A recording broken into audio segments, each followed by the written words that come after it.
We can start today's presentation, and my name is Christian Hogel. I come from the Center for Medieval Literature, just next door, and it's my great pleasure to introduce Aglae Pizzone, who is an assistant professor here at the Danish Institute of Advanced Studies, so I'm sure many of you already know her. Aglae is a Byzantinist, dealing with Byzantine literature and culture, and she is by training a classicist, you would say, a philolog,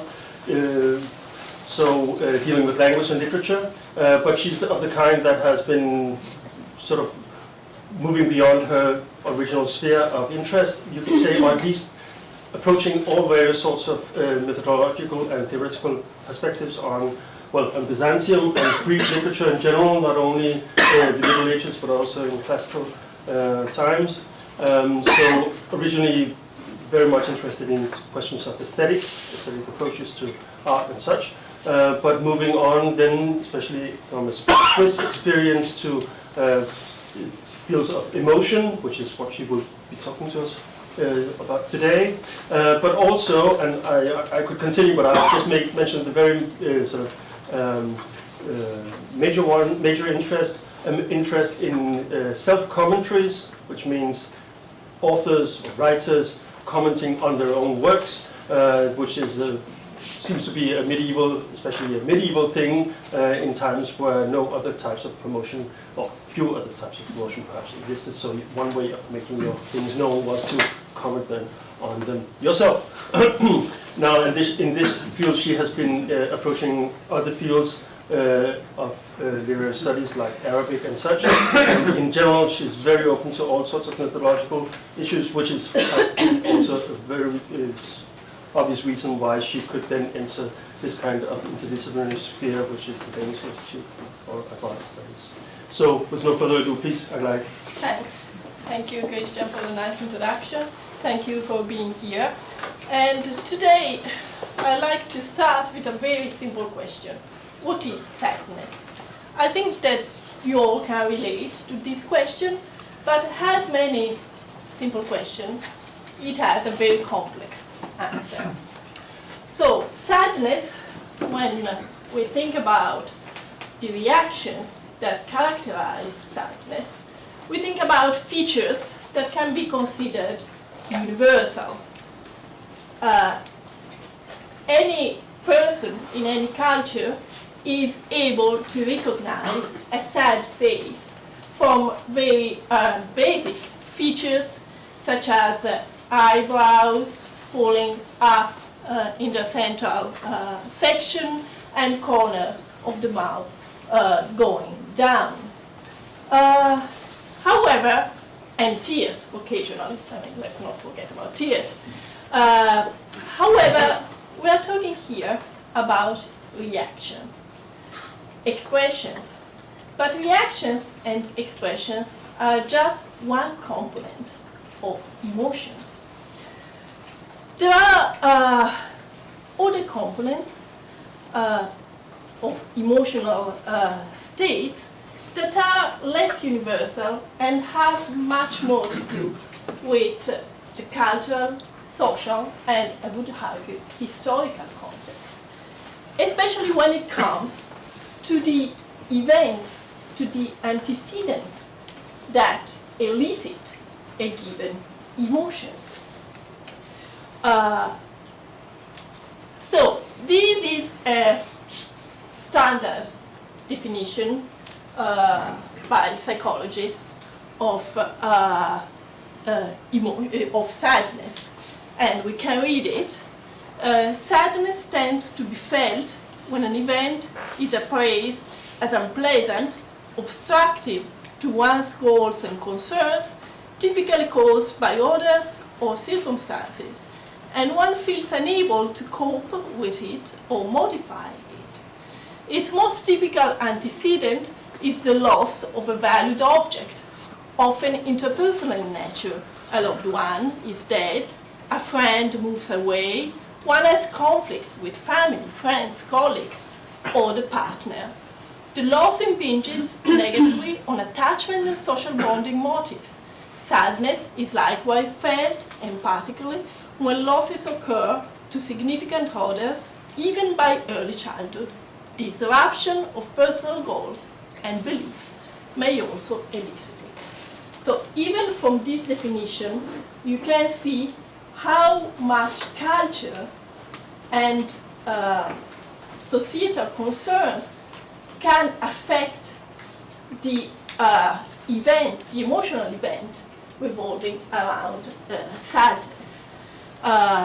The way we interact with our families, or the way we interact with our peers, the goals and the beliefs we have in our life are dictated by the historically determined moment in which we live. So they are not and cannot be universal. And this the publication from where this definition is taken. Moreover, it has been proven, when it comes to emotions in general, that cultural factors encourage the development of affective personality traits. There are emotion dispositions that are caused by appraisal biases. That's why we can, for instance, talk about gendered emotions, because social and cultural norms design certain emotions as more likely to be felt by female, for instance. So, this is why all this really matters to me when I look at emotions in history and literature. So, when we talk about sadness and emotion in general, we have to take into account not only the reactions or the expressions, but also the nature of the situation and the subjective experience, the feeling, how the subject assesses and evaluates the event, and other issues such as regulation and control that are again determined by sociocultural factors. So, we can talk, when we talk about sadness, we can talk about a constellation rather than a single emotion. Even more to the point, a very recent study has ascertained that there are two types, basically, of sadness. A sadness, an emotion that is induced by failure to achieve a goal, and an emotion that is induced by the loss of someone. This very recent study has been conducted on 74 participants who have been exposed to an imagery task evoking sadness. And they have been presented with 3 scenarios of loss, failure, and neutral. And the results of this study are based on subjective ratings, so how the subjects felt about this imagery task they have been going through. And the overwhelming majority of the subjects stated that correlated loss with tears, but not with failure. But there are also more objective parameters, such as the electrodermal activity. So our skin is an electric conductor, and emotional events tend to allow this conductivity. It has been seen in this study that after the task, the electrodermal activity tends to drop more quickly when it comes to sadness related to failure, and it lasts more when it comes to sadness related to loss. Blood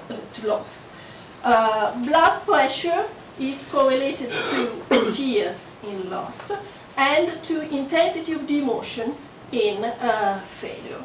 So there are both subjective and objective parameters that suggest and point to the fact that sadness elicited by failure to achieve a goal and sadness elicited by loss of a beloved one are two different emotions, or at least subcategories of the modal emotion, Sorry, sadness. just understand. So the loss of someone or failure are technically two different types of emotions. At least That's what this it is. study shows. But in terms of intensity, I mean, it's actually that correlated, or The correlation,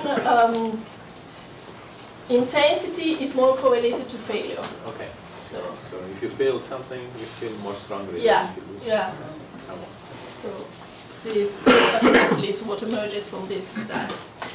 But as you know, as Christian said, I'm not a psychologist.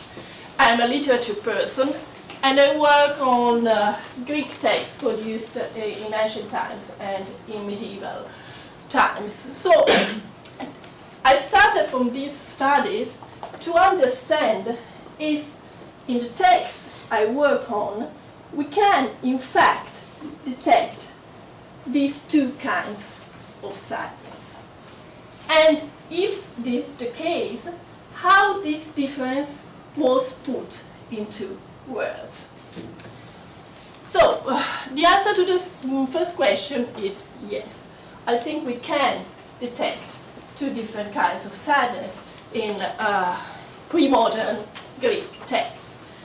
As a starting point, I'd like to use this text by a 9th century Byzantine patriarch, Phocius, who wrote homilies addressing his audience in Constantinople. Homilies are a very good starting point because the preacher addresses an audience, a real audience, and very often the feelings, the subject addressed in these homilies, religious subjects, are emotionally charged. And a preacher also needs to engage his audience emotionally. So they are very good place to look for what interests me. This homily in particular is fitting because it's an homily given on the occasion of the Holy Saturday, and it describes the burial of Christ, which is per se a paradoxical moment because in particular the central character of this homily is Joseph of Arimathea, the guy who took the body of Christ from Pontius Pilatus and took it to burial. It's a paradoxical moment because Joseph is in fact burying someone who is both a god and a man. And Phocius chooses to focus exactly on the mixed feelings that this experience elicits in Joseph. And this gives him the opportunity to describe a wide array of emotions. In this passage, in particular, he first, let's say, lexicalizes these emotions. I mean, he puts forward the emotional words, and then he explains what he meant. So this is very important for us because he gives us a perspective from within, from a speaker, a medieval speaker, even though, I mean, we are, of course, talking about highbrow literature, so probably this was not the way people actually talked and spoke back then.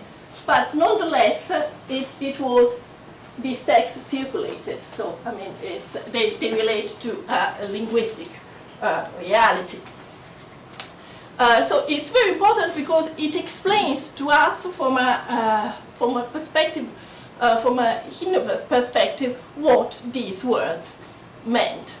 So we can read the first part. The subject is Joseph.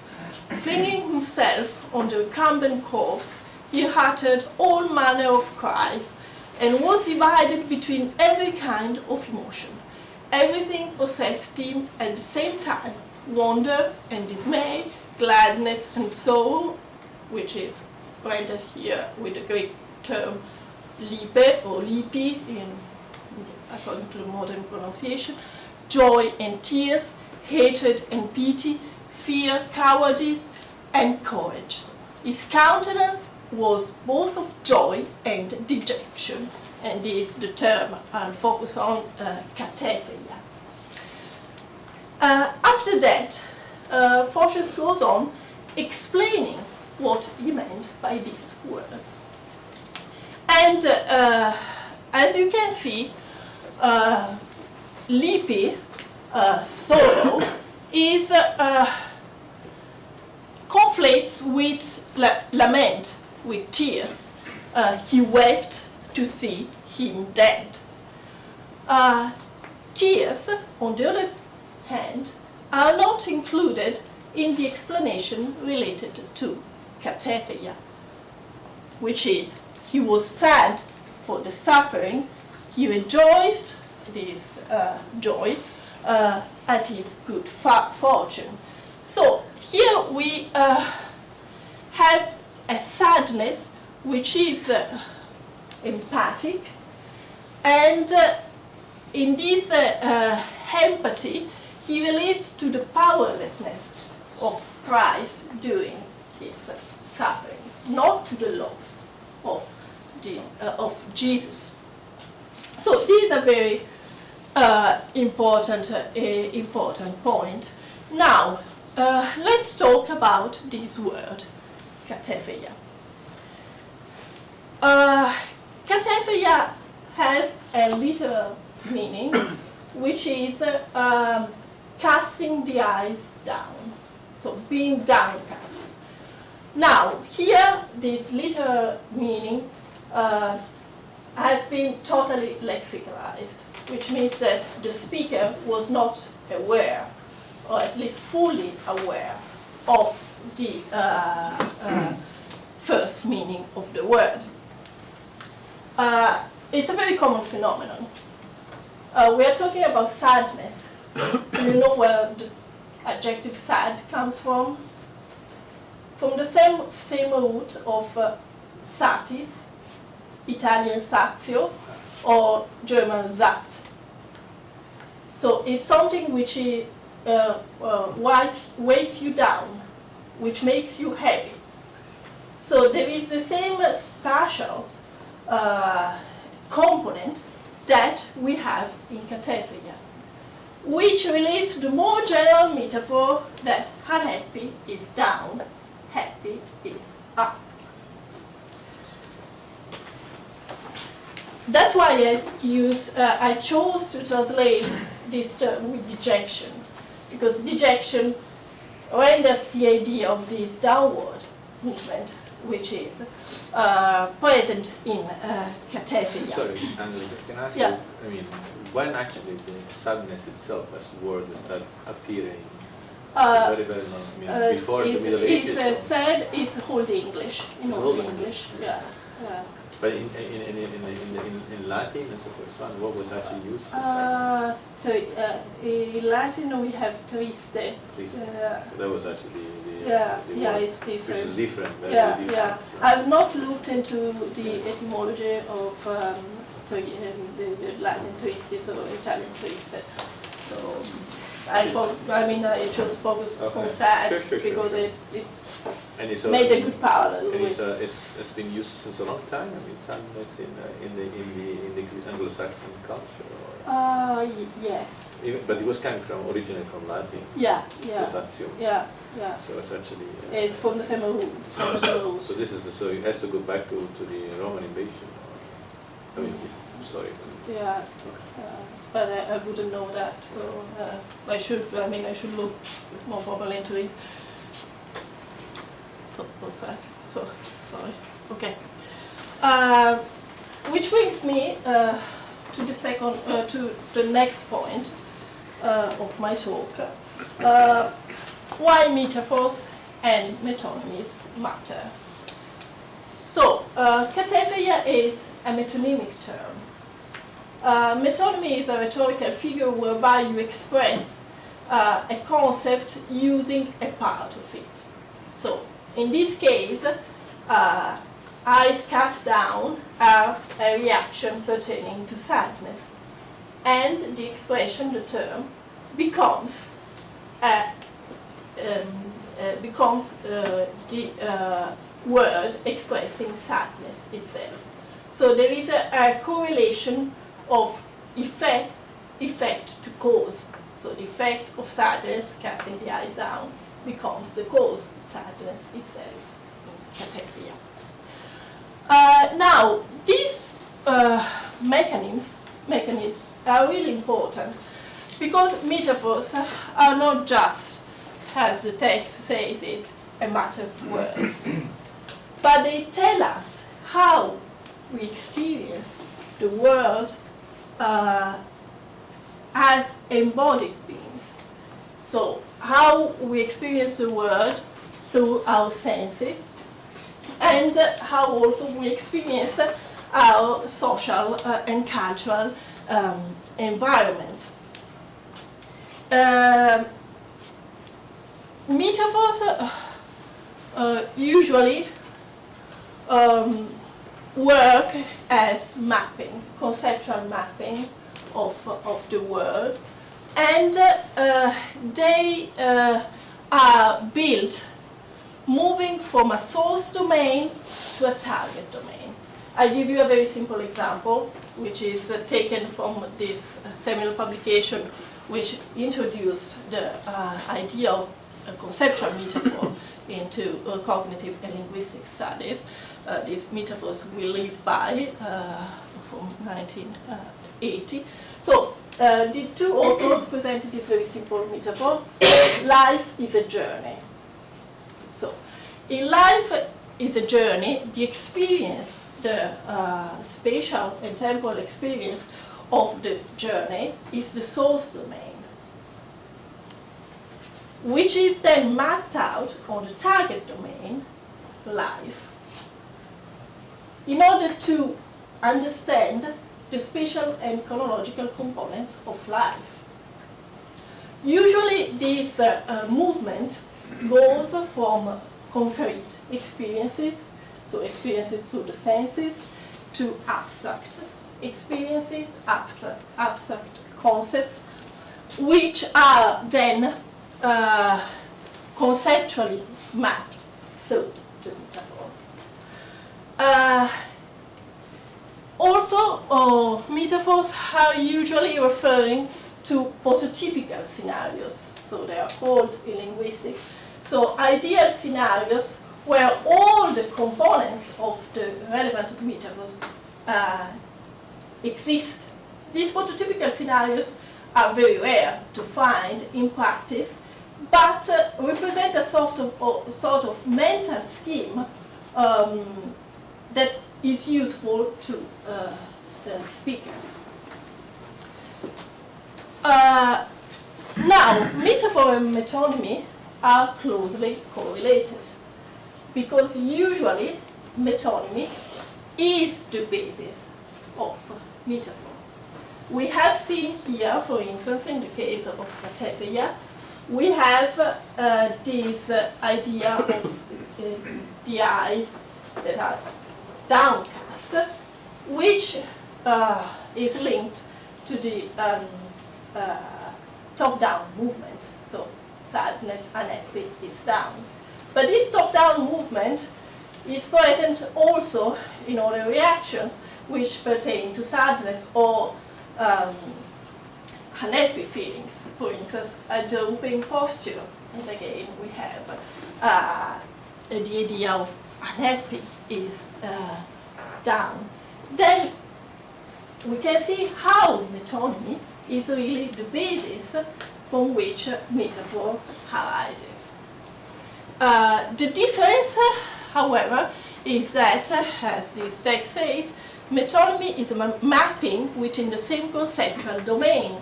So katepheia, the effect of sadness, becomes the cause. We are in the same conceptual domain of sadness. metaphor is the mapping of one conceptual domain onto another, like life is a journey. And then there are metonymy-based metaphors, which are a category that covers the fuzzy space between the two. Okay, so now let's have clarified my methodological stepping stones. I would say that category fits perfectly this bill because, as we have seen, we have an effect that comes to denote the cause, and also we can trace a certain kind of development in the use of the family related to categoria, to dejection in ancient Greek, which shows a development of further metaphorical uses of the word. So, in ancient Greek texts, the abstract noun, katetheia, as well as the adjective katephes and the verb katetheo, so being dejected, always refer to the subject victim of experiencing sadness. In Imperial and Medieval Greek, however, we see a further metonymical shift, whereby the adjective can come to denote entities that are the cause of sadness, life in general, a sad life, a particular object, a sad spectacle, or even another feeling. So we see an evolution over time. So, even though we are dealing here with literary language, this language is not frozen in time, it evolves. Over time, dejection, katetheia, becomes the source domain for metaphorical expressions that indicate weather conditions, inverting the more usual pattern in which an emotion or an emotional mood is weather.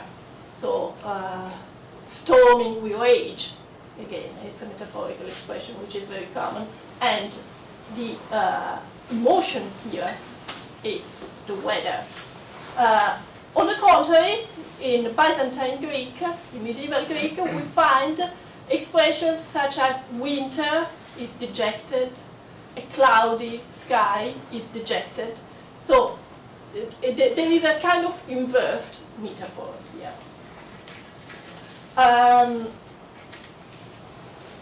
When it comes to the way dejection affects the individual, the dominant conceptual metaphor, especially in medieval Greek, is the emotions are fluids in a container.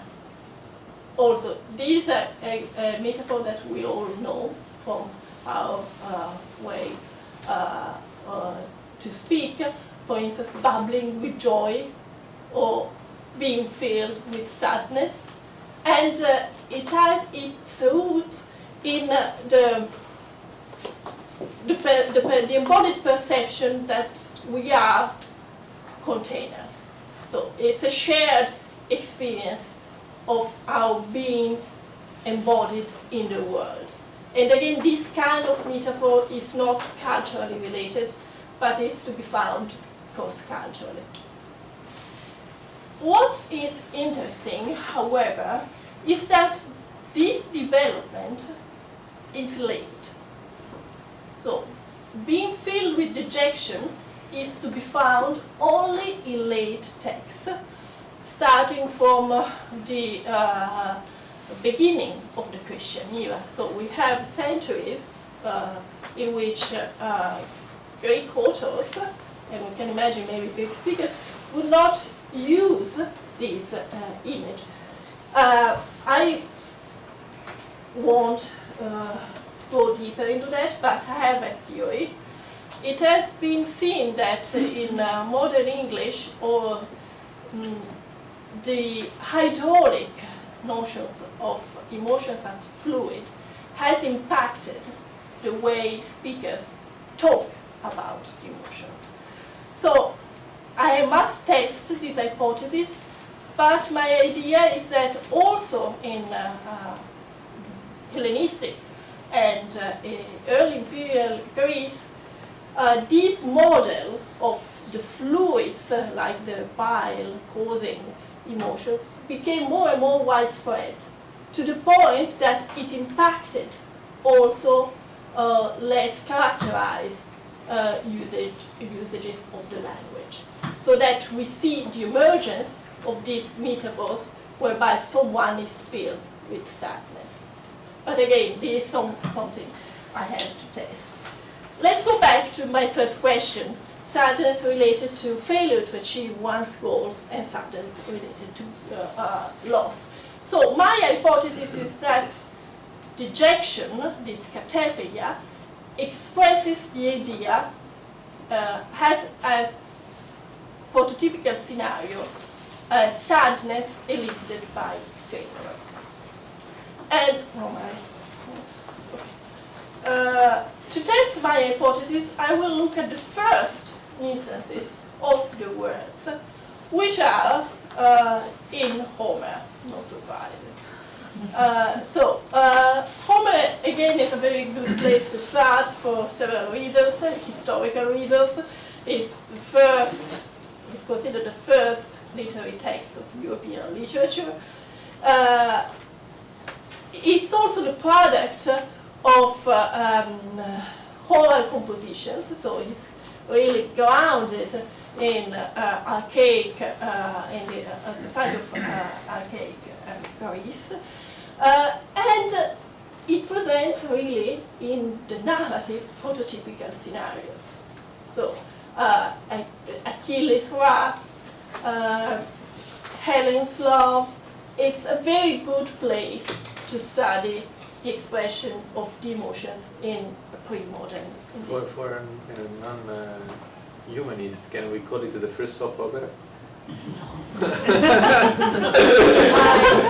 reject this. I'm trying to be very provocative, but I remember reading it in school. It felt like a soap opera. I could settle on the first novel. Yeah. It's like Dallas.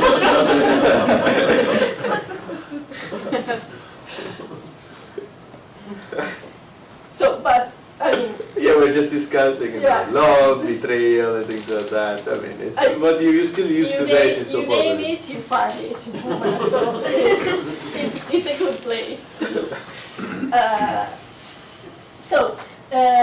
In Homer we have 3 instances of dejection as a noun. The first one I want to consider is in a speech given by Hector scolding Paris for bringing ruin to the Trojan people after abducting Helen. And these are Hector's words. Was it in such strength as these that you sailed over the deep in your seafaring ships, having gathered your trusty comrades, and mingling with foreigners, brought back a fair woman from a distant land, a daughter of warriors, who wield the spear, but to your father and the city and all the people a great misery. To your fourth a joy, but to yourself dejection. So at first sight, the concept of dejection here looks close to notions of shame and guilt, with the persons failing to conform to the expected standards being katapheia, being dejection to themselves, or bringing katapheia, dejection to someone else. This reading seems to be confirmed by the formulaic association with a word that means reproach, onedos, here. And this happens in 2 mirror scenes from the Iliad. We are here in 2 battle scenes. And we have a hero mortally hit by Patroclus, who urges his companions to protect his body after his death, so that his remains be untouched by the Greeks. So it's really we are here again in a situation where there are very strong ethical norms to be respected. Otherwise, he will turn into a token of dejection and reproach to his companions. And takes it, for to you, even in time to come, shall I be a rebuke and a cause of dejection. All your days continually, if the Achaeans strip me of my armor, now that have fallen where the ships are gathered. Later on, in the following book, with the heroes now battling over Patroclus' body, so the killer has been killed, Athena, disguised as Phoenix, stirs Menelaus, another great hero, so as to have him recover Patroclus' remains from the battlefield, lest he bring dejection and reproach upon himself. For you, surely, Menelaus, will it be a rebuke and a cause for dejection if the trusty comrade of lordly Achilles is torn by swift dogs beneath the rule of the Trojans? So the closeness to shame guilt appears to be strong in these examples. And yet, I would like to argue that dejection refers to a different and probably broader for the typical scenario. First of all, dejection is always retrospective. So there is a crucial point because shame, I cannot go into details, but you have to trust me on this one. Shame is prospective in the poems. It's something that is evoked to prevent someone from doing a bad action. So. Even here in book 16 and 17, where Sir Peter and Athena use the threat of dejection to push the Greeks and the Trojans toward the correct course of action, they do so by representing the consequences of the discouraged behavior. So it's like a thought experiment, but it's not the idea of doing someone which brings dejection. It's having done something that brings dejection. So it's fully retrospective. And also in book 3, when we see Hector talking to Paris, dejection is clearly the unwanted and unforeseen consequence of Paris' choices. In this respect, dejection can be more precisely interpreted as the remorse ensuing from a decision that the subject with insight regards as wrong. So it's a failure in decision making, in my opinion. Not coincident, it's not a chance that dejection always pertains to the individual making the relevant choice. It is the dejection elicited by this failed decision making.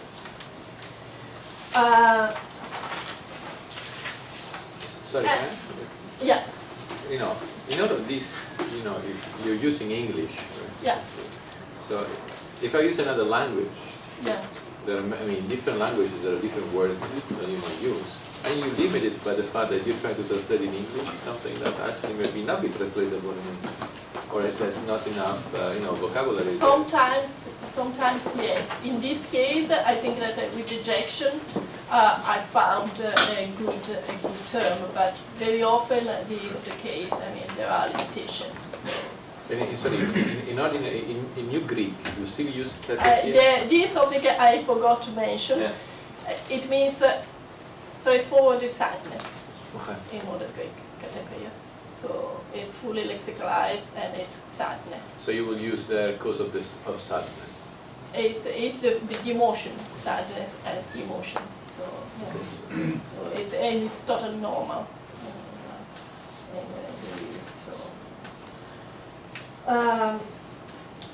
So I argue that this failure in decision making is a silver thread running through the examples of dejection in the poems.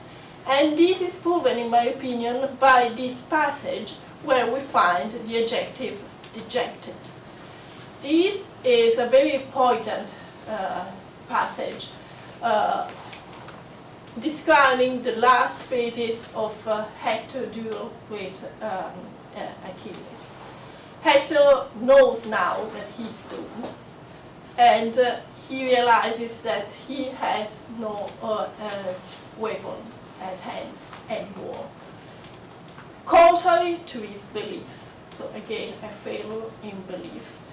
And his reaction is being dejected.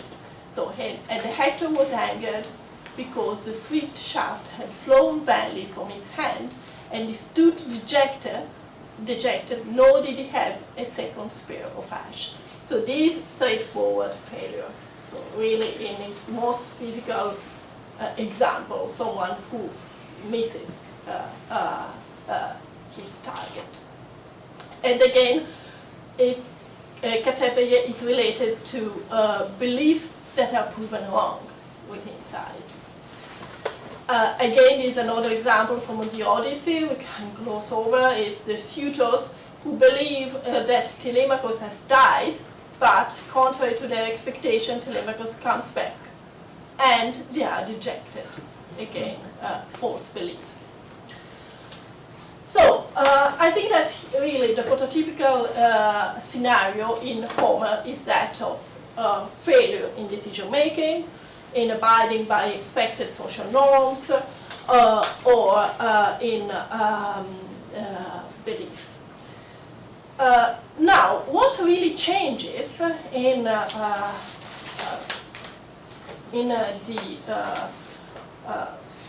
use of the word, things really change in the use of the word with Aristotle. So, in this treatise on physiognomics, we see Katephia transition from emotion to a trait of character. So, dejection is not elicited anymore by a single event, but is something that stays as a trait of someone who is a psychological type, like the complaining type or the weak and female-like type. So again, it's related to ideas of powerlessness, right? And it will later become also a hallmark of melancholy. But Aristotle is really the first one, and how can we be sure? Well, all the instances of dejection, there are not so many, there are 15 from Homer to the beginning in the text, dating from Homer to the beginning of the Christian era. In all the examples, we see the same usage we find in Homer. So the idea of a failure. The idea of a failure, so much so that a later imitator of Homer, Apollonius Rhodius, who wrote an epic poem in Hellenistic times, uses dejection to gloss the idea of powerlessness, which is rendered in Greek as amechanie. So mechanie has the same root of mechanics, so doing something, accomplish something. It's the inability to accomplish something, and this inability is accompanied by the idea of dejection. Now, my question is, what happens when Christian religion brings about a huge cultural and ideological change on Greek culture? What happens to Katephia, to dejection? Well, interestingly enough, the instances of dejection spring up in this author who is a bit, let's say, borderline between ancient times and ancient culture and Christian culture. Philo was a Hellenized Jew from living in the cosmopolitan Alexandria between the first BC and the first CE. And he used ancient philosophy to explain the Bible, to put it simple, to explain biblical texts. Now, in Philo of Alexandria, we find as many instances of the word as in the whole of Greek literature from Homer to the Christian era. What's interesting is that he always uses katetheia with the term synoia, which is a very interesting term because it's related, it's a compound between syn and same root of nous, mind. So it means literally gathered mind. And it's used to express the idea of anxiety, but also in classical Greek, conscience. So, and it's a cognate term of the term that is used for conscience, synedesis, which again has the idea of syn, collecting, and knowing. It's a verb that expresses a word from a verb that expresses the idea of knowing. In fact, when Philo doesn't use synoia with katetheia, which happens very rarely, just one time, synoia is the awareness of wrongdoing. So it's really conscious. And this affects also the use of katetheia, or the verb katetheo, which is the which translates the awareness of failing in abiding to the expected social rules. So we see here a transition happening. The idea of sadness elicited by failure is, both broadened and focused on the idea of failure in being morally righteous. And at the same time, is connected with the awareness of it. So it's really related to conscience. And in fact, this is how it's used in the New Testament, where we find it in the letter of James, related to the state of the person who needs to acknowledge that human beings are by essence sinful. Right?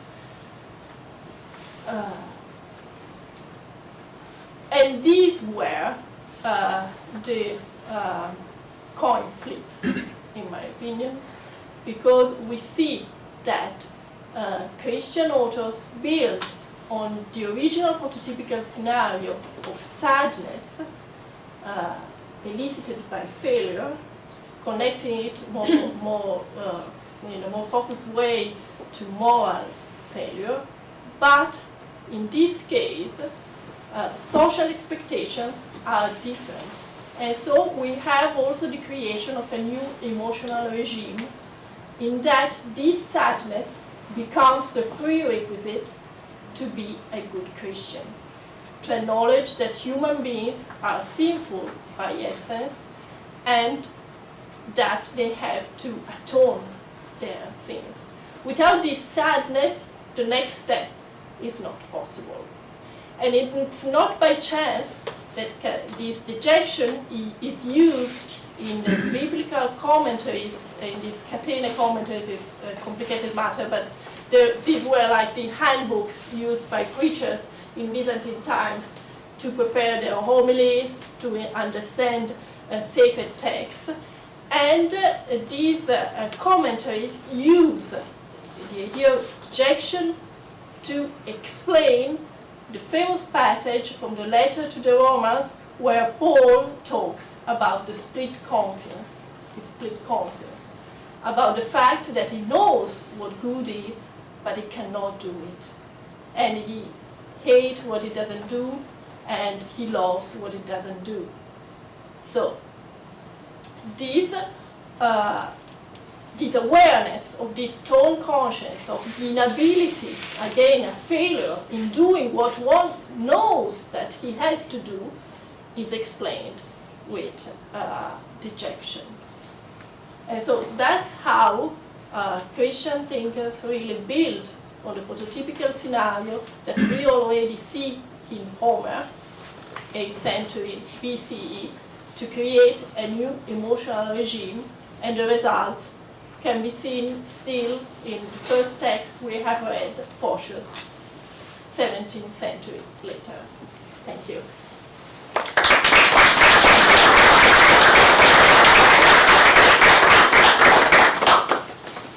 Thank you very much, Aglae. I think I should be taking care of the discussion. So are there questions or comments?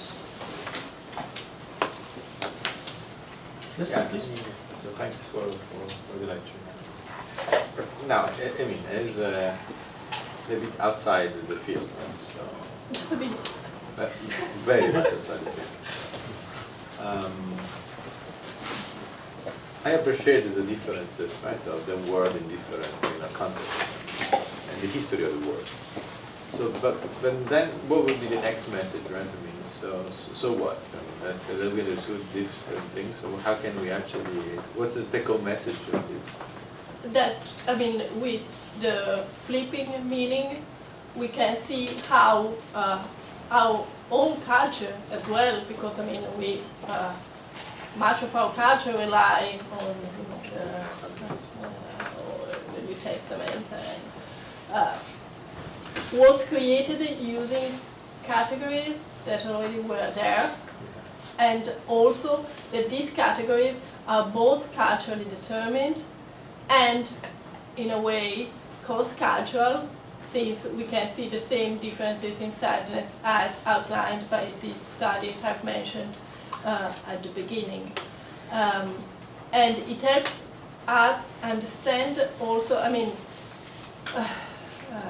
it raises a whole string of issues also about, you know, how our society values sadness. And if we want to broaden the scenario, I mean, we live in a time, and there have been publications on that, where sadness tends to be erased. Exactly. So, whereas, I mean, here we see that, in fact, where we come from, sadness was a positive value, or could be, at least. That was fascinating. I just have a question about the connection between emotion and metaphor that you raised. But because I know it's not a transparent metaphor here, in that the downward-looking aspect is lost. But I was thinking of a few years ago there was a new dictionary made of the English language, and one of the words that caused a lot of controversy was bitter, because this dictionary was the first created by corpus linguistics, so to reflect actual usage and not what we think words mean.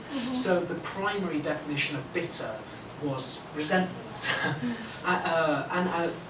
But when I think as an English speaker, what does bitter mean? I kind of have primary meaning would be taste, and then a metaphorical meaning that applies to emotion.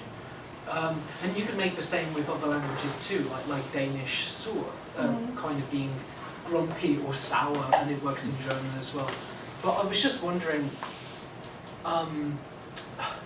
it's kind of half a question, but I wonder at what point why do we assume that kind of emotion is less universal than up and down or heavy and light? and why does it work that way around? What do you mean less universal? We assume that emotion is going to be the quality expressed through a metaphor. Yeah. Emotion. Emotion. Emotion. Yeah, yeah. Okay. The fact is that, I mean, it's a complicated question in a way, because it raises the issue of what is an emotion. And the model I work with is a multi-component model. So there are like autonomous components which are not conscious in the model I subscribe to, but also context-related components.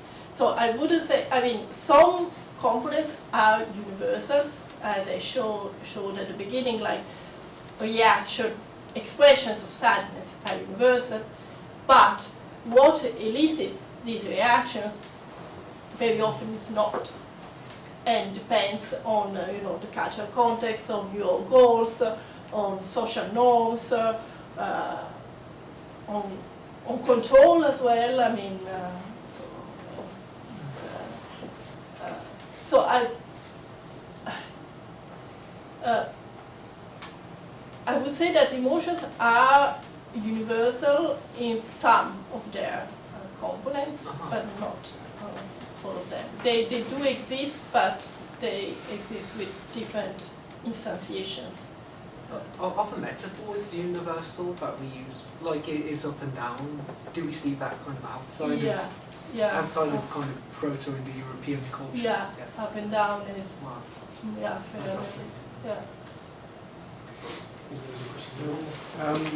You said that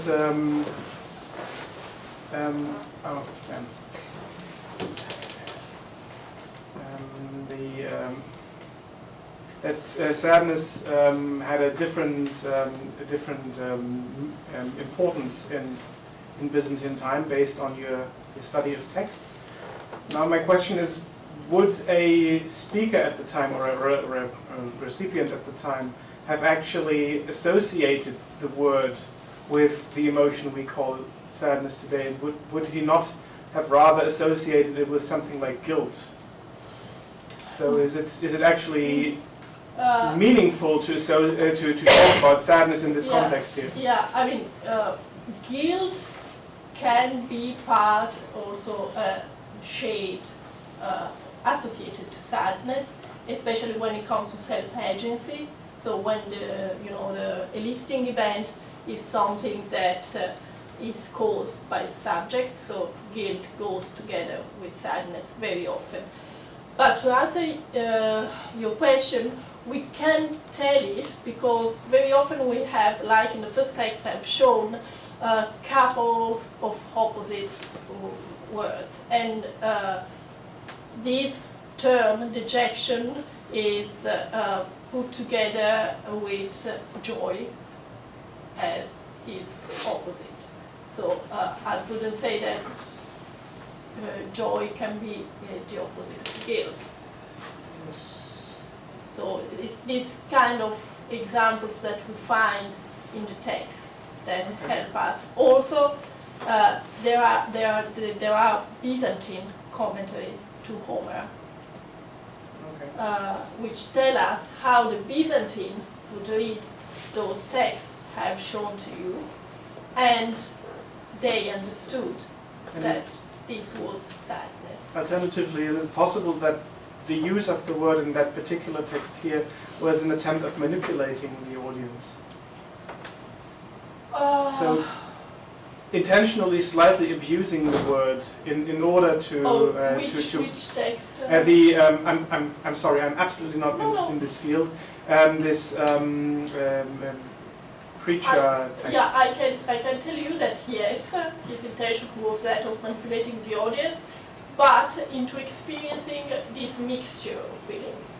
That's why in that homily he completely erased the scene of Mary lamenting on Jesus, because otherwise the focus would have been on your sorrow.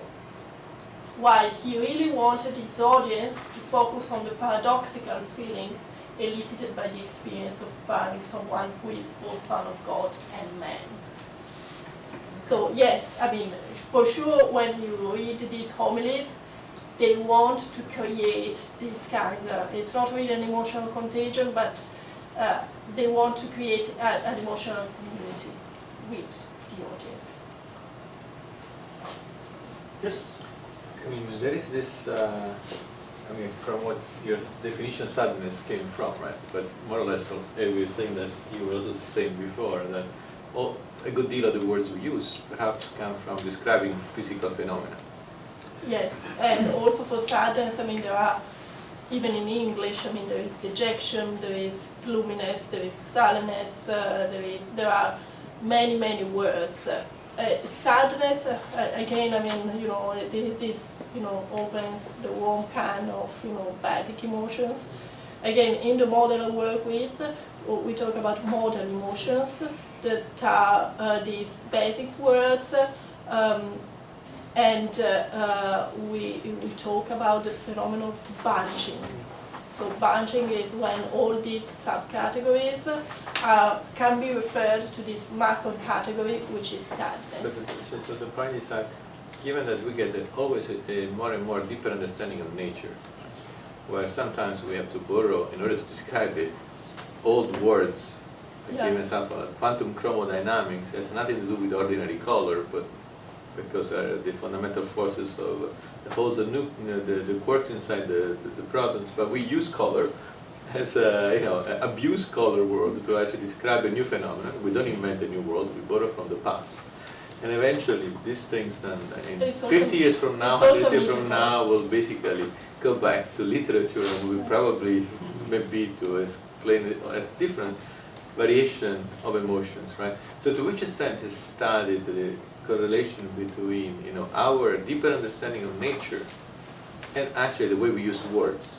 That's interesting. Because after a post-Galileo sure. and before Yeah. Galileo, there are two different Yeah. way of looking at science, and that has dramatically changed the I- way we the- speak.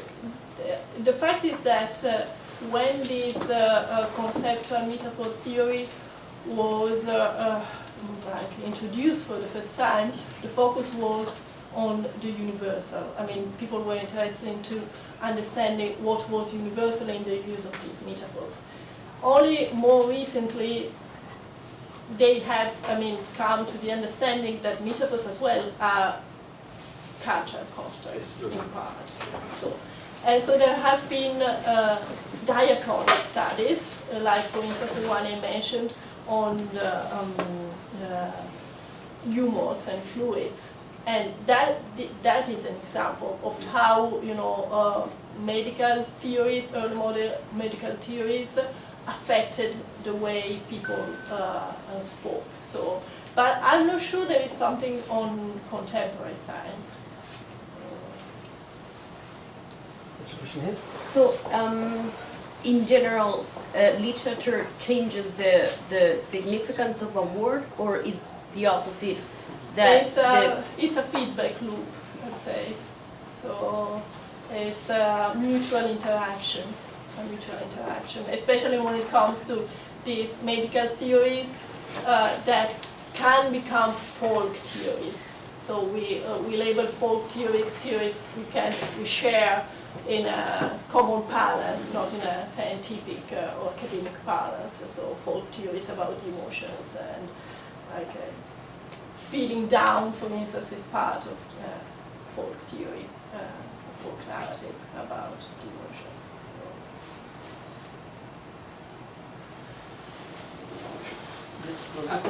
Yeah, I just wondered if you want to include any art studies, because like theater masks and pictures that depict something like sadness. Yeah. And if it's the same physiognomic? In fact, I'm part of a project, Emotion Through Time, which wants to do precisely that, to study the evolution. What I did here with this term, with all the range of emotions, looking at textual and visual sources, and our final goal, is to create also a database containing both text and images that can help to really pinpoint the evolution through time of emotion concepts, and can bring into dialogue text people and art people as well. So and the idea is also to provide translations so that also people working on Western Middle Ages can relate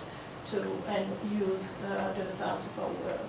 So but it's a big project and we are just at the beginning. So also because I mean there are very methodological issues, because when it comes to expressions, there are just so many ways you can translate a given expression into a painting. So very often a single feature can pertain to different kinds of emotional states. And for instance, covering one's head, what's that? Can be many things. Many things.